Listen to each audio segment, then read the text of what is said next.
Halo Sobat Investor, kembali lagi berjumpa di program The Editorial yang akan membahas tajuk utama pemberitaan yang tersaji di idxchannel.com dan idxchannel TV. Bersama saya Yanto Kusdiantono, redaktur pelaksana idxchannel.com. Revisi Undang-Undang tentang Badan Usaha Milik Negara atau RUU BUMN yang tengah dibahas Komisi 6 DPR menjadi momentum penting dalam menata ulang tata kelola BUMN di Indonesia.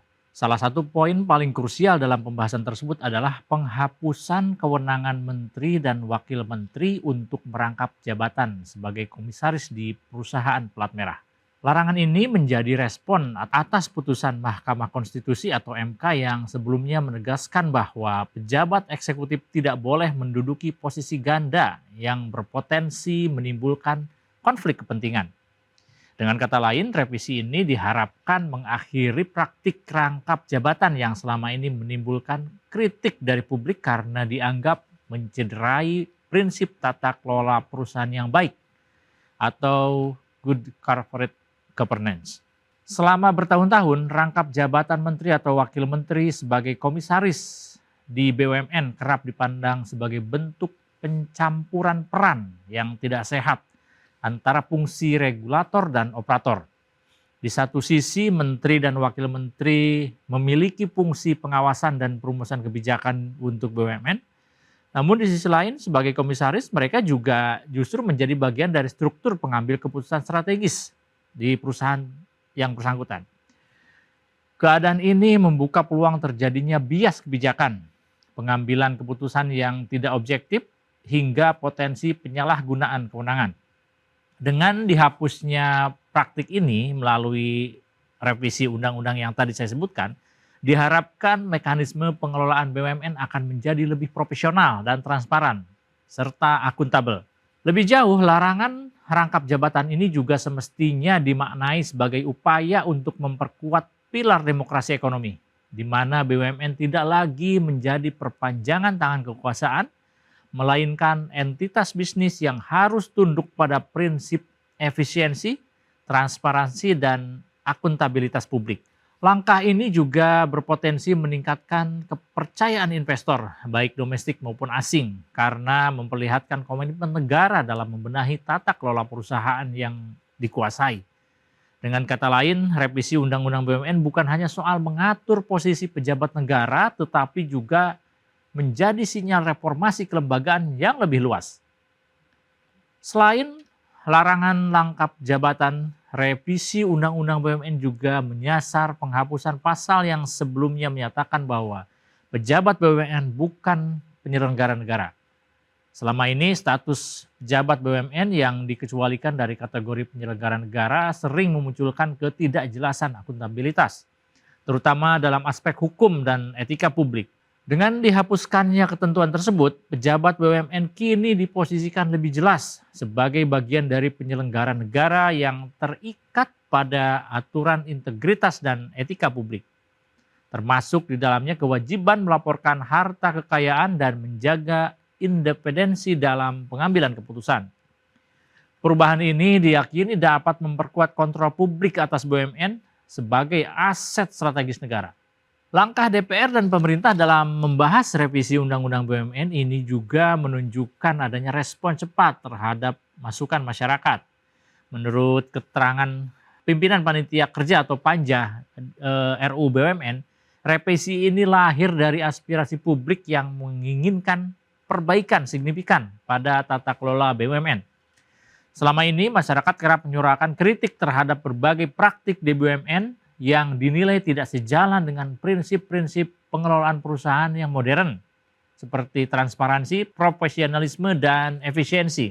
Dengan dimasukkannya aspirasi masyarakat ke dalam revisi undang-undang, diharapkan BUMN benar-benar bisa berfungsi sebagai lokomotif pembangunan nasional tanpa terbebani oleh kepentingan politik yang berlebihan.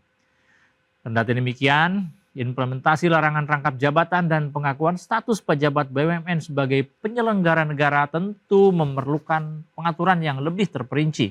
Pemerintah dan DPR perlu memastikan bahwa mekanisme transisi berjalan mulus dan tidak menimbulkan kekosongan kepemimpinan atau hambatan dalam proses pengambilan keputusan di BUMN tersebut. Selain itu, penegakan aturan ini harus disertai dengan pengawasan yang sangat ketat agar tidak muncul celah baru yang memungkinkan terjadinya praktik serupa melalui cara-cara yang tidak langsung seperti penempatan pejabat tinggi di anak perusahaan di BUMN atau lembaga terafiliasi lainnya. Revisi Undang-Undang BUMN juga memiliki implikasi strategis terhadap pembentukan budaya kerja yang lebih sehat di lingkungan BUMN dengan membatasi intervensi politik dan memperkuat prinsip tata kelola. Perusahaan plat merah akan lebih fokus pada pencapaian target kinerja dan pelayanan publik. BUMN juga berpotensi menjadi lebih kompetitif dalam menghadapi tantangan global termasuk tekanan pasar bebas, persaingan regional, dan tuntutan inovasi yang kian tinggi. Reformasi ini bisa menjadi fondasi bagi transformasi BUMN dari sekedar alat kebijakan ekonomi pemerintah menjadi institusi bisnis negara yang berdaya saing tinggi. Dalam konteks yang lebih luas, revisi Undang-Undang BUMN ini juga mencerminkan konsolidasi tata kelola sektor publik di Indonesia. Setelah era reformasi, salah satu tantangan terbesar negara adalah bagaimana memastikan bahwa lembaga-lembaga publik termasuk BUMN dikelola secara profesional dan bebas dari konflik kepentingan.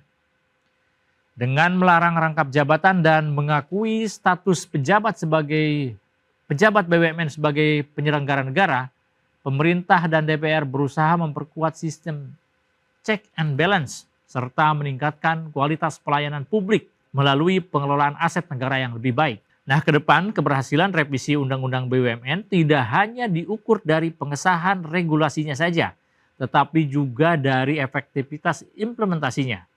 Pemerintah harus memastikan bahwa pejabat yang ditunjuk untuk mengelola BUMN adalah individu yang kompeten, profesional, dan memiliki integritas tinggi.